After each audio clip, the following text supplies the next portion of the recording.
10 मीणा प्राध्यापक राज्य की कन्या कॉलेज धौलपुर। आज हम BA पार्ट 3 के प्रथम प्रश्न पत्र में अरस्तु का अध्ययन करेंगे। अरस्तु में भी अरस्तु की दासता की अवधारणा पर अरस्तु ने जो विचार प्रकट किए उस पर चर्चा करेंगे।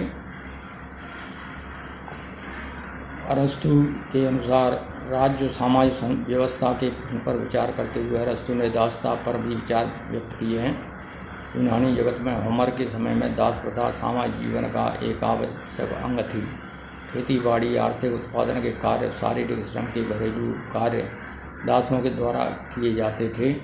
किंतु अरस्तु के पूर्व एंटीफोन आदि कुछ सोफिस्ट विचारकों ने इसका विरोध करते हुए कहा था कि दास प्रथा प्राकृतिक न होकर परंपरागत है और यह मानवीय समानता के आधारभूत सिद्धांत के विरुद्ध होने के कारण इसे स्वीकार नहीं किया जा सकता। लेकिन अरस्तु इस संबंध में सोफिस्ट वर्ग के विचारों का विरोध करते हुए दास प्रथा को न्यायोचित बताता है।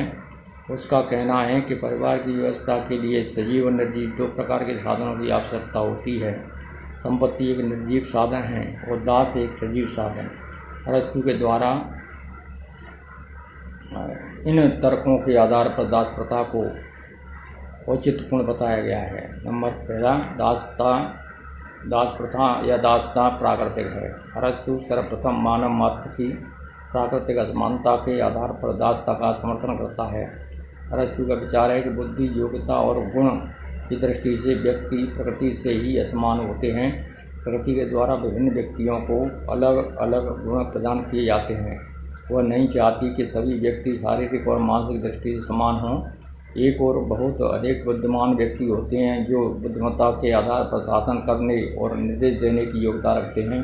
दूसरी ओर ऐसे बुद्धिहीन व्यक्ति हैं जो केवल आज्ञा पालन नहीं करना जानते हैं। स्वाभाविक रूप से प्रथम श्रेणी के व्यक्ति स्वामी और द्वितीय श्रेणी के व्यक्ति सेवक होते हैं। प्रथम वर्ग मानसिक शक्ति का प्रतिनिधित्व करता है और द्वितीय वर्ग शारीरिक श्रम शक्ति का। हर बार कार्यों के लिए इन दोनों का सम्मिलन आवश्यक है और इसलिए दासता प्रकृति के अनुकूल है। दासता की परिभाषा करते हुए अरस्तु ने बताया है कि परिवार की व्यवस्था के लिए सजीव और निर्जीव दो प्रकार के साधनों की आवश्यकता होती है। संपत्ति एक निर्जीव साधन है और दास एक सजीव साधन। इसलिए अरस्तु ने दास प्रथा की परिभाषा दी। एक अन्य स्थान पर वो कहता है कि एक और बहुत अधिक बुद्धिमान व्यक्ति होते हैं जो बुद्धिमत्ता के आधार पर शासन करने और निर्देश देने की योग्यता रखते हैं। दूसरी ओर ऐसे बुद्धिहीन व्यक्ति होते हैं जो केवल आज्ञा पालन की क्षमता रखते हैं। स्वाभाविक रूप से प्रथम श्रेणी के व्यक्ति स्वामी और द्वितीय श्रेणी के व्यक्ति सेवक होते हैं। तो ये दासता की परिभाषा की। अब दासता प्राकृतिक है। अरस्तु कहता है कि बुद्धि, योग्यता और गुण की दृष्टि से व्यक्ति प्रकृति से ही असमान होते हैं। प्रकृति के द्वारा विभिन्न व्यक्तियों को अलग अलग गुण प्रदान किए जाते हैं। वह नहीं चाहती कि सभी व्यक्ति शारीरिक और मानसिक दृष्टि से समान हों। इसलिए दास प्रथा प्राकृतिक है, अरस्तु ऐसा मानता है। दूसरा, स्वामी वर्ग के व्यक्तियों और संपूर्ण समाज के लिए लाभप्रद है। दास प्रथा इस दृष्टि से भी न्यायोचित है कि यह स्वामी वर्ग के व्यक्तियों और संपूर्ण समाज के लिए लाभप्रद है। समाज का कल्याण इसी बात में है कि विवेक शक्ति संपन्न व्यक्ति अपने बौद्धिक और नैतिक गुणों का विकास करें। गुणों का यह विकास तभी संभव है जब इस वर्ग के व्यक्तियों को पर्याप्त अवकाश प्राप्त हो, और यह अवकाश उन्हें तभी प्राप्त हो सकता है जबकि दास वर्ग इस उच्च वर्ग की घरेलू आवश्यकताओं को पूरा करने के लिए श्रम करे। इस प्रकार दास प्रथा के बिना बुद्धिमान व्यक्ति अपने उच्चतम गुणों का विकास नहीं कर सकेंगे। अरस्तु एक स्थान पर कहता है कि जिस प्रकार वीणा आदि वाद्य यंत्रों की सहायता के बिना उत्तम संगीत उत्पन्न नहीं हो सकता, इसी प्रकार दासों के बिना स्वामी के उत्तम जीवन और बौद्धिक नैतिक गुणों का विकास संभव नहीं है। तीसरा तर्क देता है कि दासता नैतिक है। अरस्तु कहता है कि दास प्रथा न केवल प्राकृतिक वर्ण इस दृष्टि से नैतिक भी कि यह स्वयं दासों के जीवन के विकास के लिए आवश्यक है।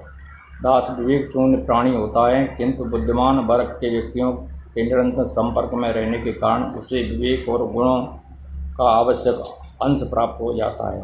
स्वामी के धर्मशील जीवन में भाग लेने से उसका नैतिक उत्थान और उसके व्यक्तित्व का विकास संभव होता है। स्वयं अरस्तु कहता है कि जो जन्मजात दास हैं उनके जीवन में संयम का पालन तभी हो सकता है जब संयमी व्यक्ति के निर्देश में काम करे। इस प्रकार दास प्रथा स्वयं दास के नैतिक विकास का मार्ग प्रशस्त करती है। चौथा तर्क है राष्ट्रीय अर्थव्यवस्था तथा स्थायित्व का अंग। अरस्तु ने एक और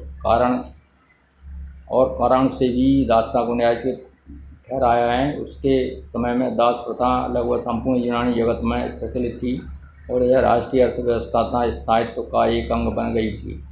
यूनानी नगर राज्यों में दासों का एक बहुत बड़ा वर्ग होता था और सारी अर्थव्यवस्था इस पर ही टिकी हुई थी। ऐसी स्थिति में दास प्रथा को अस्वीकार करने से न केवल नगर राज्यों का शक्ति संतुलन बिगड़ने का डर था, वरन राज्यों की आर्थिक, सामाजिक और राजनीतिक व्यवस्था के ध्वस्त हो जाने की भी आशंका थी। अतः अरस्तु ने अपनी व्यावहारिक बुद्धि के आधार पर दास प्रथा का समर्थन किया है।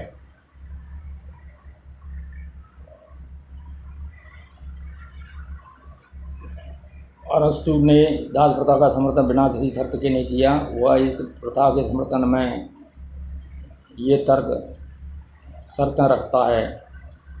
अरस्तु नंबर पहला, अरस्तु के अनुसार दास प्रथा दो प्रकार की होती है, एक प्राकृतिक दास और दूसरे कानूनी। प्राकृतिक दास वे होते हैं जिनका केवल शारीरिक विकास हुआ था और जो मानसिक दृष्टि से बुद्धिहीन थे, जबकि कानूनी दास वे होते थे जिन्हें युद्ध में पराजित किया जाता था। अरस्तु कानूनी दासों को दास नहीं कहता क्योंकि युद्ध सदैव न्यायसंगत नहीं होते और विजय अनैतिक भी हो सकती हैं। अतः अरस्तु का विचार है कि युद्धबंदियों को दास तभी बनाया जाए जबकि वे विजेता की रक्षा बुद्धि में हीन हों।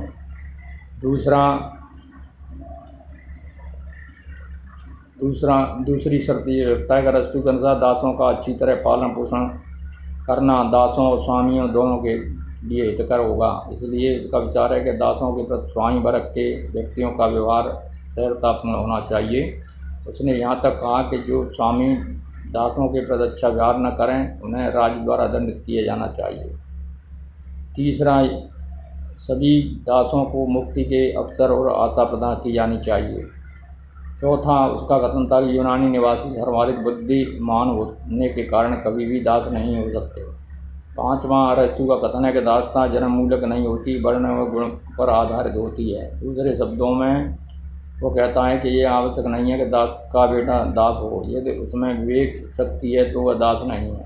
दास प्रथा को गुणमूलक मानकर उसने इसकी उग्रता और कठोरता को कम कर दिया है, परंतु साथ ही वह यह मानता है कि गुणों के आधार पर दास अदास में भेद करना कठिन है। इस प्रकार से दासता के बारे में अरस्तु ने दासता की परिभाषा, दासता के समर्थन के आधार और दासता किन शर्तों पर होनी चाहिए ये बता के दासता की अवधारणा का अंत किया।